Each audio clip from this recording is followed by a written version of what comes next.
quick story. There was a senior level executive in the HR space many years ago who told me that she'd just gotten feedback from her leaders. And the feedback was, "You're not strategic enough." And then she was like, "What does that mean? What do you mean? What do you mean? I think it means that you're not seeing the big picture. You're not thinking beyond the current execution. You're thinking in tactics rather than a larger battle game. It's a bigger landscape. So, like you mentioned, big picture." Thinking about the systems. So if you can fix the system, then you don't have to worry. The execution takes care of itself. Good morning, everyone, and welcome to another episode of Career Success Show with Adrian and me. Today nice to meet you. Today we are going to talk about an interesting topic which came up just a couple of weeks back. We had a 30-something-year-old, very early 31-year-old executive who had about 6-7 years of work experience, and he was asking me, Adrian, you've been in the large companies before.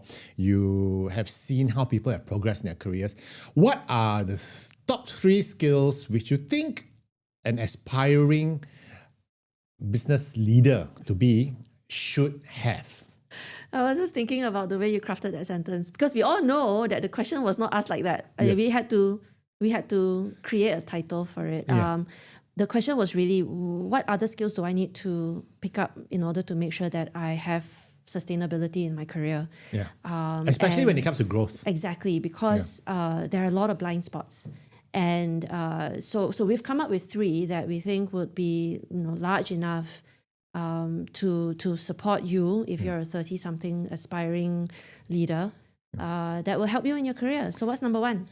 Number 1 is your strategic vision. So I'm a bit biased on this because I'm an ex-Shell guy. And in Shell, we used to have this thing about strategic vision. If you cannot see the big picture, if you're just very narrow-minded, you're not going to be an effective senior business leader. And a lot of times, people just get so damn good at what they're doing that they are not able to have a systems thinking about how what I do today is going to affect other business units, the longer-term business. And all these elements need to be strung together. So strategic vision is very important.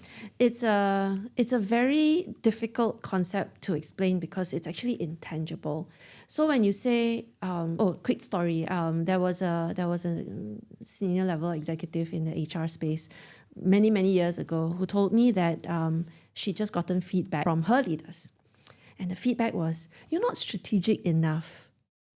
And then she was like, "What does that mean? What do you mean? What do you mean?" And so it feels like an empty sort of throwaway statement. You're not strategic You're not enough. strategic enough. What does that mean? I think it means that you're not seeing the big picture. You're not thinking beyond the current execution. You're thinking in tactics rather than a larger battle game. It's a bigger landscape. So, like you mentioned, big picture, thinking about the systems. So if you can fix the system, then you don't have to worry. The execution takes care of itself. Yeah. So and then of course you have to layer on the context because the domain, the industry, all of that, it networks, all of that makes. So it's really hard to explain strategic vision. And then the next question is, well, if I want to develop strategic vision, what do I do? How do I go get that strategy? And one of the things we strongly recommend is you have to take a step back and figure out how the systems are all interconnected and what I do today, how will it affect long-term down the road? Is it gonna blow back and bite me? Or what will my colleagues in the other departments want do, if they find out I'm doing this? So that's a skill which you need to pick up. And it all starts with you having to understand that you're not operating in a silo, you're not operating alone. Whatever you do today has repercussions down the road for yourself, for other people, and for the business. So, for instance, if I cut my price by half, I get the sales today, but in the longer term, will it affect my brand? So strategic vision is very important. Number 2 is what we call being able to influence without authority. If you're not able to build your influencing skills, it's very hard for you to scale up. And Again, I think that's tough. It's a really tough skill.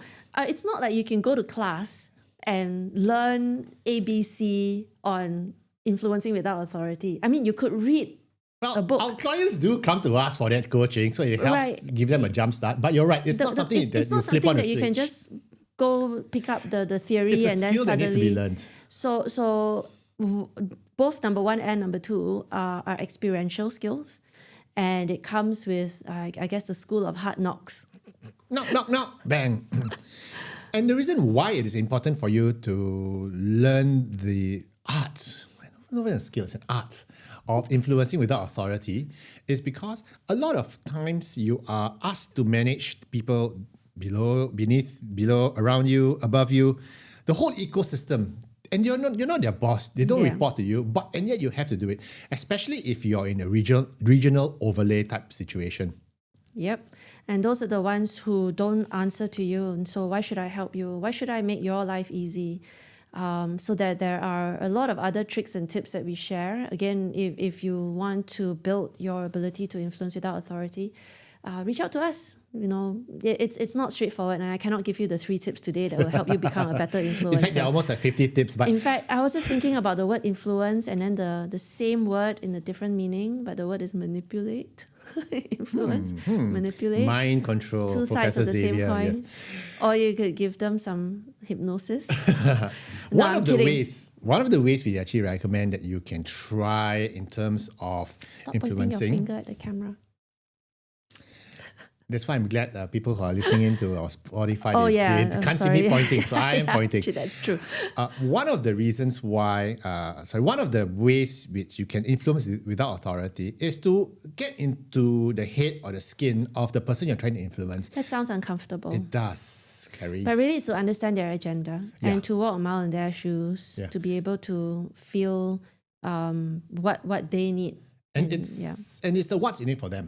Yeah, it's Why easier do said you want to than- do it, right? It is easier said than done. Yeah. So there are many ways Yeah. to do it. You got to learn how to find out what's their benefit, and figure out sometimes who can influence them. Because if you can't influence them, who can? Maybe it's their regional boss, maybe it's whatever it is. So there are lots of ways of doing it. Maybe you can check out one of our previous episodes where we did a deep think dive we've into done- it. yes. Okay. Yeah. Just go look into our Spotify, and I think there's one very good episode on it. Yep. 2 years back. Yep. It's been a long time. It's been a while. The third area, which I think a lot of early career executives miss out, is being able to build verticals. And what do I mean by verticals?